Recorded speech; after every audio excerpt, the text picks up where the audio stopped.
ustedes recuerdan que ha habido un par de manifestaciones. En una de ellas fue detenido una persona, uno de los organizadores de ese movimiento. ¿Es este hombre?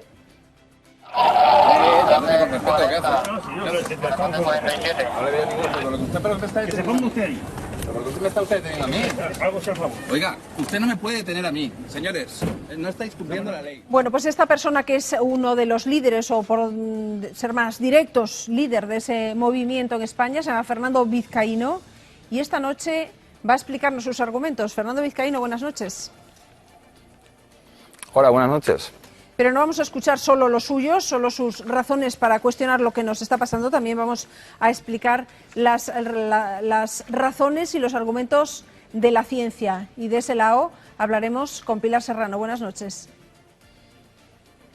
Buenas noches. Epidemióloga y secretaria de la Asociación Madrileña de Salud Pública. A los dos les pido un par de minutos de paciencia y entramos en detalle.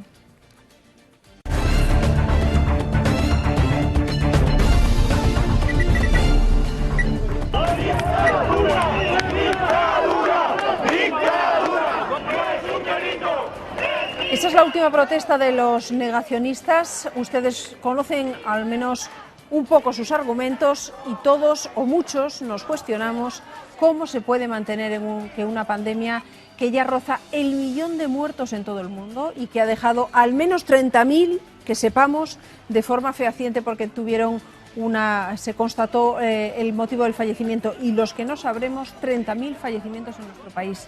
Pues desde luego hay quien lo defiende con argumentos que reiteran una y otra vez y que nosotros hoy queremos explicarles y incluso desmontar. Laura. Sí, noticias falsas, bulos, incluso teorías de dudosa base científica, pero hoy aquí en 120 minutos el debate vamos a desmontar todas sus ideas. La primera de ellas, una de las frases más repetidas por los accionistas, dicen: las mascarillas no sirven, incluso aseguran que provocan enfermedades. Pues bien, eso es falso. Ni cáncer ni otras enfermedades respiratorias. Según la OMS, las mascarillas son efectivas en un 79% y evitan la transmisión. Otra de sus teorías dicen que el virus se creó en un laboratorio. También es falso. Tampoco es cierto, porque buena parte de la comunidad científica sostiene que nació en vida silvestre. Dicen también, otro de los asuntos, las PCRs dicen no sirven. También es falso. Sí sirven, sí, de hecho es una de las pruebas de detección del virus que mayor sensibilidad tiene, por lo tanto, es ahora mismo una de las más eficaces. Hemos escuchado también algo que dicen que lo que mata es el 5G. Aseguran además que Bill Gates ha creado una vacuna con microchips para controlarnos. Falso. Ni antenas 5G transmiten el virus, ni está demostrado tampoco ese artículo que circula por redes sociales sobre el fundador de Microsoft. No hay pandemia, afirman. No hay muertos, falso también, aunque evidentemente pues nos gustaría creer que en este caso llevan razón. Por desgracia las cifras lo desmienten: 894.000 muertos en todo el mundo, 30.000 muertos fallecidos de ellos aquí en nuestro país, en España. Pero más allá de sus palabras, lo peor sin duda es que lo demuestran con hechos, poniéndonos a todos en riesgo, en peligro, de esta manera. Vean.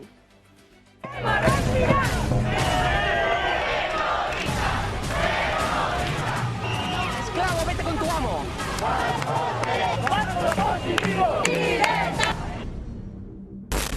Son negacionistas, también conocidos internacionalmente como terraplanistas del COVID o vulgarmente covidiotas.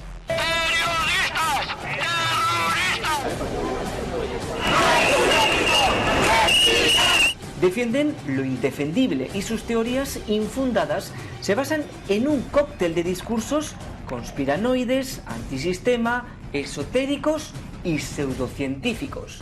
El SARS-CoV-2 está creado en ordenadores. Lo mismo que el HIV, lo mismo que el N1H1, que el MERS, que el Zika. Su principal discurso es negar la existencia del coronavirus y el no es su principal alegato. No a las mascarillas. La mascarilla es una tortura. Y no tenemos por qué llevar mascarilla, no nos deja respirar. No a las vacunas. Y la vacuna no nos tienen por qué imponer que nos pongan una vacuna.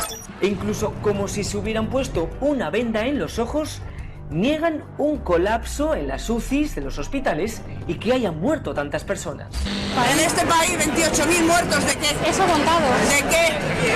quiero ver las cartelas, quiero ver el virus aislado, quiero ver las autopsias, lo quiero ver todo. 28.000 personas en un país de 47 millones, no es nada. Por eso este movimiento indigna a muchas familias que han perdido a sus seres queridos y también a los sanitarios que se han jugado su propia vida. No pueden contener la rabia cuando están frente a ellos. O sea, ¿qué me vas a contar a mí? Cuando no he vivido mis propias carnes. ¡Vete a la mierda, anda! Pero, ¿cómo se origina? En España su principal defensor ha sido Josep Pamiers, conocido por vender MMS para curar enfermedades como el cáncer o ahora el COVID-19. Fue detenido hace unos meses por organizar una concentración para contagiarse del COVID. En Madrid, uno de sus líderes es Fernando Vizcaíno. Fue detenido el pasado sábado tras organizar la manifestación ilegal. ¿Qué me está usted deteniendo a mí? Oiga, usted no me puede detener a mí. Desobediencia por resistencia. Pero, resistencia no. Pero si no tengo mascarilla, ¿cómo me voy a poner una mascarilla? Los negacionistas difunden sus teorías conspiranoides a través de redes sociales y se apoyan de noticias falsas, bulos, teorías infundadas y datos erróneos. Por eso, algunas plataformas ya han cerrado sus canales. ¿Qué creéis? Me han castigado. He sido un niño malo. No tengo una de las 3 redes. ¿Se puede considerar que los negacionistas sean un peligro para la salud? ¿Por qué hay gente que apoyan estas teorías? Bueno, antes de nada, valoración de nuestros compañeros. ¿Qué os parece todo este movimiento, Rodolfo? Bueno, una locura. Yo creo que siempre ha habido gente que ha pensado, ha puesto en duda las cosas, la llegada a la luna, la muerte de Elvis Presley, siempre hay frikis. Pero claro, esto es peligroso, esto no es una broma. Y aquí estamos hablando de la salud pública y yo creo que aunque no se, evidentemente todo el mundo tiene derecho a manifestarse, en el momento que se manifiesten sin cumplir las normas que tenemos todos que cumplir, hay que actuar con contundencia. Y creo que hay que también vigilar todos los mensajes que llegan a través de las redes, porque hay gente que al final pues acaba creyendo estas cosas y pone en riesgo su salud y la de los demás. Yo creo que cada uno puede pensar lo que le dé la gana, pero cuando alguien, en virtud de su propio pensamiento, pone en riesgo la salud del conjunto de la población, la libertad de pensamiento, la libertad de expresión, la libertad de manifestación, tiene que someterse a lo que me parece que es un derecho fundamental en estos momentos, que es preservar la salud del conjunto de la población. Por tanto, a mí que digan lo que quieran, pero yo lo único que pido es, naturalmente, a las autoridades que la próxima vez, y es que estoy convencido de ello, no se amparen en el hecho de que les avala la libertad de manifestación, porque si sabemos que van a utilizar la libertad de manifestación para ponernos en peligro al resto, yo lo que le pediría a las autoridades es que a partir de ahora ninguna de esas manifestaciones fueran aceptadas por las autoridades. Marta. Yo he estado investigando un poco y el fenómeno se mueve en redes de una manera que da mucho miedo. Ya es a nivel internacional también. La OMS ha venido a decir, David Navarro, que es el encargado de la OMS para la COVID en Europa, que tendremos que intentar entenderlo porque realmente el problema es que cae gente en confusiones reales. O sea, tildarlos a todos de locos no ayuda, no sirve de nada que vayamos pensando que son 4 locos porque están convenciendo a gente y eso es lo peligroso de la cuestión, ¿no? Hay una profesora del Instituto Carlos III, una catedrática, que ha estado haciendo un estudio en las redes sociales, particularmente en Twitter, y ha descubierto que el 78% de la gente que sigue esto, a grosso modo en el estudio que ha hecho, vienen a ser lo que ella llama conspiranoicos y el resto son de extrema derecha. Hay mucha gente de Vox metida en esto, dice esta profesora. Hemos visto banderas de España por ahí también. ¡Uy, qué horror! Bueno, yo no digo que el horror de nada, estoy denunciando lo que dice una catedrática de la Universidad Carlos III sobre la cuestión y sobre el estudio de este fenómeno que yo creo que hay que dejar de hablarlo en general y tratar de concretar de qué estamos hablando para tratar de... Es que es lo mismo de siempre.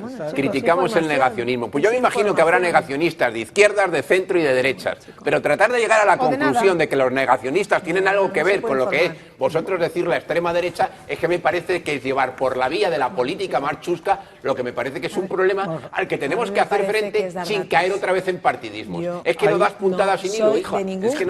Es que no soy de ningún partido, Jaime. No soy de ningún partido. Siento decirte que no soy de ningún partido y que probablemente Mariluz Congosto tampoco, chicos, lo siento. Se trata de informar, que para eso nos llaman y yo trato de traer información, efectivamente. Como todo fenómeno es complejo, ¿no? Es decir, simplificarlo pensando que son unos energúmenos iletrados, ignorantes, nos equivocaríamos. Exacto. Hay gente que el grado de negacionismo es muy alto y gente, a mí me sorprende porque conozco gente que es negacionista y no todos tienen el grado de negacionismo exagerado, ¿no? Hay gente que piensa que nos está manipulando el gobierno, pues porque sean de derechas o no de derechas, ¿no? Porque consideran que se está exagerando, etcétera, ¿no?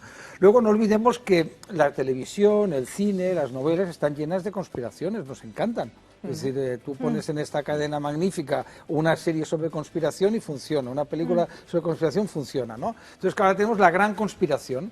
Y la gran conspiración es que hay unos millonarios americanos, los chinos por otro lado, y que van a poner en las vacunas unas chorradas, ¿no? Porque además, si pusieran un micro nano de estos en una vacuna, se detectaría fácilmente. Cualquier médico te lo pone, lo mira en un microscopio y dice, mira, aquí está. Por tanto, es un despropósito todo. Pero hay gente que se lo cree, sinceramente, sin ser ignorantes. No pensemos que estamos hablando de gente ignorante, ¿no? Hay gente universitaria, digo, no por sacralizar la condición de universitario, pero digo para poner un ejemplo de entendido gente perfectamente que tiene, y he escuchado argumentos más disparatados y argumentos mejor construidos. Y luego ya para ir al final de todo es un despropósito, es decir, si hay una cosa que la inmensa mayoría de médicos están, y ahí hay médicos de izquierdas, de derechas, a políticos, medio pensionistas, de todo tipo, ¿no? Todos te coinciden en la gravedad de la pandemia porque no tenemos medicinas y luego somos una sociedad, creo que se me entienda, que no puede aguantar muertos, es decir, por tanto, la famosa inmunidad de rebaño que se dice, que significa que tú asumes, pues la tasa de letalidad está en menos del 0, no sé cuántos por ciento. Pero no estamos dispuestos al coste de sufrimiento. Entonces, claro, el coste de una sociedad desarrollada moderna es que aspira imposible a vivir muchos años y lo mejor posible. Ahí está. Vamos a saludar a Fernando Vizcaíno, creo que su profesión es psicólogo, pero ahora está en este programa en calidad de líder de este movimiento. Yo creo que le puedo llamar así. Buenas noches. Hola, buenas noches. ¿Mi profesión es qué, perdón? Psicólogo, ¿no es su trabajo? ¿No ejerce usted como psicólogo? Eso es lo que he leído. No, últimamente no. No, bueno, he ejercido de muchas cosas en esta vida, la verdad. ¿Me puede decir cuál es su formación? Si es que hay alguna, su profesión, su formación, si es que la tiene. Pues sí, he estudiado psicología profunda, astropsicología, teatro, yoga y en los últimos años me he dedicado a dar clases de acroyoga, que es una actividad acrobática, que en realidad no tiene mucho que ver con el yoga. Pilar Serrano también nos acompaña esta noche y es epidemióloga, es secretaria de la Asociación Madrileña de Salud Pública. Empiezo por preguntarle, señor Vizcaíno, ¿cómo ustedes pueden poner en cuestión algo que nos está pasando tan terrible, que está, hablábamos antes, rozando el 1 millón de muertos a nivel mundial? Pues porque, para empezar, esto que está rozando el 1 millón de muertos a nivel mundial se basa en una serie de cuentas de personas que han fallecido sin haberles practicado la autopsia y habiendo dado positivo en unos test, que son los PCR, que son absolutamente inespecíficos y que, bueno, fallan más que una escopeta de feria. O sea, no es que fallen más que una escopeta de feria, es que cuando dan positivo no dan positivo a coronavirus, dan positivo a cualquier tipo de virus. Ya. Vale. ¿Lo dice usted como psicólogo, como experto en yoga? Lo digo como persona informada. Entonces, te voy a dar otra cifra. Dices, vamos a dar por válida la cifra de 800.000 muertos o 900.000 que hay este año por coronavirus, ¿vale? Todos los años mueren en el mundo 1,5 millones de personas por tuberculosis, ¿vale? Sin embargo, pese a que todos los años tenemos estas cifras de muertes, ¿por qué no nos han puesto nunca mascarillas? ¿Por qué no nos han confinado? ¿Por qué no nos ponen distanciamiento social? ¿Por qué no nos vendéis en la televisión las cifras de muertos que cada día mueren por tuberculosis cuando son más elevadas que las del supuesto coronavirus? Insisto, suponiendo que las cifras fueran reales, que no lo son. Bueno, yo podría decirle, por ejemplo, lo que le decía el doctor antes, por qué no muere la gente ahora por varicela, por sarampión, pero no es un debate entre usted y yo. Creo que la ciencia, la voz de la ciencia en este caso es una persona con acreditada experiencia y conocimiento, y le voy a decir a la señora Serrano que le responda, a la doctora Serrano que le responda. Cuando quiera. Hola, buenas noches. Buenas noches. Pues realmente las cifras de muertes y de casos de coronavirus son muy alarmantes. Podemos hacer una comparativa sencilla con lo que es la gripe estacional, que ya tiene una incidencia altísima, una incidencia de las más altas en el sistema de vigilancia epidemiológica, y la gripe tiene 7 veces menos ingresos en la UCI, 7 veces menos muertes, tenemos 5 veces menos casos. Por lo tanto, es negar la evidencia que tenemos un problema de salud de una magnitud absolutamente desbordada, y no solamente es una magnitud, que efectivamente hay otras enfermedades y otros problemas de salud que tienen elevada magnitud, sino la elevada mortalidad que tiene y la cantidad de sufrimiento y de dolor que está ocasionando y que va a seguir ocasionando, porque la cuenta que dice este señor, esa cuenta no se ha acabado.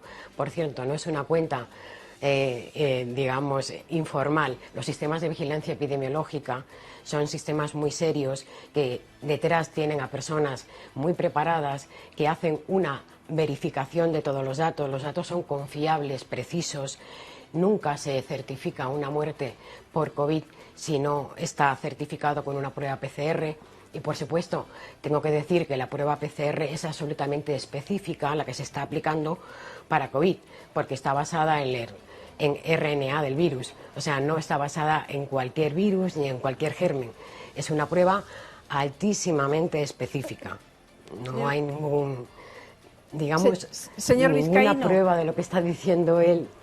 Si estos son los datos que nos está ofreciendo la epidemióloga, si esta es la realidad en la que estamos enfrentándonos, con una enfermedad que multiplica por 7 la gravedad y el daño que provoca una gripe, ¿por qué alguien iba a inventarse todo esto? ¿Para que se beneficie quién? Usted habla de los poderosos, pero las empresas se hunden, los bancos dejan de ganar dinero, todo el mundo sufre, el mundo de hoy es más pobre que el de hace 6 meses. ¿A quién beneficia esto? Bueno, en primer lugar, Pilar, la epidemióloga, no ha respondido a mi pregunta de por qué ahora con 800.000 muertes nos confinan y nos ponen mascarillas y todo lo que están haciendo, y por qué no lo han hecho nunca con la tuberculosis, cuando mata todos los años 1,5 millones de personas con autopsias, primero. Tiene usted razón que no le ha respondido a eso en concreto. Entonces, antes de responder a mi pregunta, déjeme que le responda a ella y entonces a ver si le satisface o no. Doctora, por favor. Sí, en realidad no sé muy bien a lo que tenía que responder. Ella estaba planteando que con un número de fallecimientos por tuberculosis muy alto no se obliga a la gente a poner mascarillas y no se confina. Dice, cada año mueren 800.000 personas en el mundo por tuberculosis y no se aplican las mismas medidas que con el... 1,5 millones de personas. 1,5 millones. Bueno, esa es la cifra, yo no lo sé. Yo no tengo la cifra, no me voy a meter en esa discusión. Yo no tengo la cifra exacta, pero podría estar cercana al número de muertos que llevamos ahora en 6 meses. Y además esta es una situación pandémica. La tuberculosis, por desgracia, afecta sobre todo a países desfavorecidos, en zonas muy vulnerables, en comunidades con muchísima situación de desfavorecimiento socioeconómico. La tuberculosis es una enfermedad absolutamente tratable en los países desarrollados, donde prácticamente la mortalidad es inexistente, y en los países en desarrollo, los países desfavorecidos, no solamente la tuberculosis, sino un montón de problemas de salud, ocasionan muchísimas muertes, pues porque ya sabemos de las desigualdades sociales en salud que tenemos en este mundo. Está claro, doctora. Yo creo que no nos vamos a enredar más en la tuberculosis. El dato oficial de 2018 es que los muertos por tuberculosis en España han sido 249. Creo que ya no deberíamos perder más el tiempo con este argumento. Deme usted otro que me convenza, señor Vizcaíno. Bueno, es que, ¿qué pasa? ¿Que la vida de los occidentales vale menos que la de vale más que la de los africanos? No estamos hablando de eso y usted lo sabe. Usted está cuestionando una pandemia con un argumento que le acabamos de desmontar. Deme otro argumento. No, usted no ha desmontado nada. Hombre, me está comparando número de muertos, 30.000 frente a 249, y ya no le vale el argumento. ¿Me va a dejar hablar o me voy? Bueno, si es una amenaza, tiene usted la puerta o la calle libre. No? Está invitado a este programa, puede hablar, me va a permitir que yo discrepe, que para eso conduzco el programa. Me parece muy bien, pero si usted me está diciendo que ha desmontado, ¿usted qué ha desmontado? Usted no ha desmontado nada. En el planeta mueren 1,5 millones de personas por tuberculosis y jamás nos han confinado ni nos han puesto mascarillas. La pregunta es, ¿por qué ahora sí con esto, cuando mueren de momento 800 y pico mil personas... ¿En medio año? Sin haberles practicado las autopsias, no, en medio año no. Llevamos medio año de pandemia. Primero... Señora, no llevamos medio año de pandemia, estamos en septiembre y esto empezó en diciembre en China, ¿vale? De todas maneras estamos hablando de 800.000 personas frente a 1,5 millones. Pero te voy a poner otro ejemplo, ¿vale? Te voy a poner otro ejemplo. 249 en España frente a 30.000 personas. Esos son las cifras también, por la misma enfermedad. 1,5 millones en el planeta, señora, vale, pero, no manipule. 1,5 millones. Disculpe, estamos hablando de España, planeta, ¿no le vale la cifra de España? Porque no, 249 fallecidos en España en el último año contabilizado de forma oficial, 30.000 oficiales hoy por esta pandemia en 6 meses. Estamos hablando de una pandemia, y una pandemia es pandemia porque es un contagio que tiene lugar en diferentes lugares del mundo. O sea que no nos vale la cifra de España porque ¿vale? no coincide con el argumento que traía usted. No, lo que no te vale es la cifra real de datos a ti porque no te interesa. No, ¿vale? Claro que me vale la cifra real de datos. La cifra real se la acaba de decir la doctora. Vale, olvídate de la tuberculosis. Olvídate de la tuberculosis. Vale, la neumonía. Pues eso es lo que pretendía. Avancemos. Mueren también 1,5 millones de personas al año por la neumonía. Y ahora la doctora dirá que la neumonía no es contagiosa. La neumonía no, pero las bacterias que tenemos en nuestros tubos respiratorios que provocan la neumonía sí lo son. Y mueren 1,5 millones de personas en el planeta. ¿Y la viruela? Tampoco nos ponen el sarampión, tampoco nos han confinado polio, nunca. ¿Qué? ¿Cuántas personas mueren al año ¿Con quién estoy hablando, además? en el mundo de esas enfermedades que antes se llevaban miles de vidas? Esto es un debate entre yo, hasta donde yo tenía entendido, y la epidemióloga Pilar Serrano. Esto es un debate. Entonces, y por tanto debatimos los que participamos en el debate. No tengo inconveniente, por supuesto que le doy la palabra a Pilar Serrano, pero estoy intentando salir de la tuberculosis y avanzar en otros argumentos para que la doctora... Pues ya estamos en la neumonía. Estamos hablando de enfermedades que en ningún caso han colapsado los hospitales. O usted niega que se hayan colapsado los hospitales y que llega un momento que no teníamos capacidad para atender a las personas y fallecían algunas sin poder recibir toda la asistencia médica que necesitaban. ¿Eso es mentira? ¿Por qué no te metes en la página del Ministerio de Sanidad y compruebas que este año en España ha muerto, ya que te quieres centrar tanto en España, ha muerto mucha menos gente proporcionalmente al tiempo que llevamos de año que en los últimos 5 años? Y me explicas entonces cuál es la pandemia. Pero vamos a ver, ¿de dónde has sacado esas cifras? Esas cifras están publicadas por... Estas cifras están en el Ministerio de Sanidad, ¿vale? Déjeme hablar. Están publicadas en el Ministerio de Sanidad y las puede contrastar cualquier persona. Y este año en España ha muerto mucha menos gente que en los últimos 5 años. Explíqueme, alguien, usted si quiere, ya que por lo visto hablo con usted en vez de con la epidemióloga, ¿dónde está la pandemia? Si ha muerto menos gente en España que en los últimos 5 años. Entonces, las cifras del Instituto Nacional de Estadística que dicen que el número de muertos es Por lo pronto, 40.000 personas, no 30.000 como habíamos calculado, entre 40.000 y 50.000, es decir, 20.000 más de las que han muerto por la pandemia, no le vale. El Instituto Nacional de Estadística no le vale. Lo digo porque es la misma fuente al final. El Ministerio de Sanidad se alimenta de las estadísticas oficiales. Usted está hablando de las que dicen que han muerto por la pandemia. ¿Pero qué pasa? Ya nadie ha muerto por gripe, ya nadie ha muerto por neumonía, ya nadie ha muerto por nada. El sistema de monitorización de muertes que calcula que el número de fallecimientos es muy superior, comparando con el año pasado, que hay más muertos que el año pasado, 40.000 o 50.000 más muertos más que el año pasado, con lo cual no sé dónde saca usted eso de que muere en menos que 5 años, pero usted tiene razón, debatía con la doctora y que le conteste ella, doctora, cuando pueda. Del Ministerio de Sanidad. Sí, pueden contrastarlo cualquier televidente, que es importante, lo puede contrastar en su casa. Si me permite, Fernando. Adelante, Pilar, por favor. Yo creo que es importante reconducir este debate, conversación, a otro punto. Tenemos una pandemia que se asemeja a la que hubo a principios del siglo XX, en 1918, que se llevó millones y millones de vidas por delante, porque no había estrategias para combatirla y porque la humanidad estaba en un momento muy diferente. No podemos permitir que eso vuelva a pasar ahora. Tenemos en este momento aproximadamente una prevalencia, ni siquiera prevalencia de anticuerpos, pero personas que han pasado la infección podría estar en torno a un 15 a un 20%, porque la última corte del estudio de seroprevalencia, estaba en torno a un 10, pero puede haber subido con todo lo que nos ha ocurrido en este verano. Para que tengamos inmunidad de rebaño, tendríamos que superar, a ser posible, el 70%.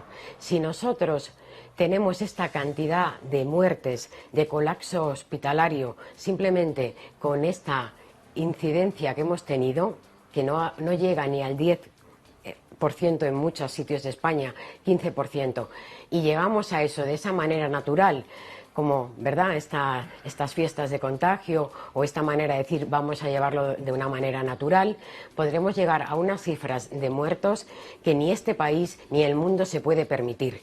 Sería una barbaridad, sería realmente algo fuera de cualquier contexto ético, sería un crimen contra la humanidad, porque además tenemos maneras de que esto no ocurra, tenemos estrategias, tenemos mecanismos para que esto no llegue a ese punto. Cuando habla sería de mecanismos, una auténtica barbaridad. Habla de mascarilla, habla de distancia, habla de esas medidas de protección, incluso por supuesto, la extrema del confinamiento. Por supuesto. Por cierto, también con respecto a lo que decía Fernando, que si no nos importan las personas que no viven en el mundo desarrollado, para nada. He dicho antes que yo, que me posiciono como epidemióloga social, estoy profundamente interesada, y en eso hice ya mi tesis doctoral hace muchos años, en las desigualdades sociales en salud. Y precisamente la COVID se está cebando con las personas más vulnerables, con las personas más pobres de los barrios de Nueva York, de los barrios de Madrid, de los barrios de Francia, de los barrios de Londres. Por lo tanto, no hacemos ningún flaco favor si no aplicamos esas medidas para toda esta población que precisamente se asienta en zonas vulnerables, en países y en zonas desfavorecidas. Y todos esos mecanismos son precisamente los que están al alcance de esas zonas empobrecidas, porque estos mecanismos de la distancia social, de la higiene de manos, de la higiene respiratoria, están al alcance de todos. Y, por supuesto, una pieza clave ahora en este momento es tener sistemas públicos de salud fortalecidos porque es la manera de cortarlo. Para cortar la cadena epidemiológica tenemos que hacer un buen sistema de rastreo, y eso es lo que tenemos que hacer, y lo que todos los países que lo están haciendo están demostrando tener mejores tasas y más bajas. Señor vizcaínólogo, ¿cree esa explicación? ¿Le convence? Esa explicación no tiene ningún sentido, aparte que no responde a ninguna de las preguntas que he planteado, pero las pruebas PCR, no sé si la epidemióloga lo sabe, pero fueron inventadas por un tío que se llama Kary Mullen, que él ya dijo que no sirven para detectar enfermedades infecciosas. ¿Por qué? Porque, como he dicho antes, son totalmente inespecíficas, ¿vale? Eso, por un lado. Por otro lado, no sé de qué cifras de muertos está hablando o de cuál es la necesidad del confinamiento, cuando en los países donde no ha habido confinamiento, como Suecia, han habido menos muertes por cada 100.000 habitantes que en países como España, Italia, Bélgica Inglaterra, Francia, ¿vale?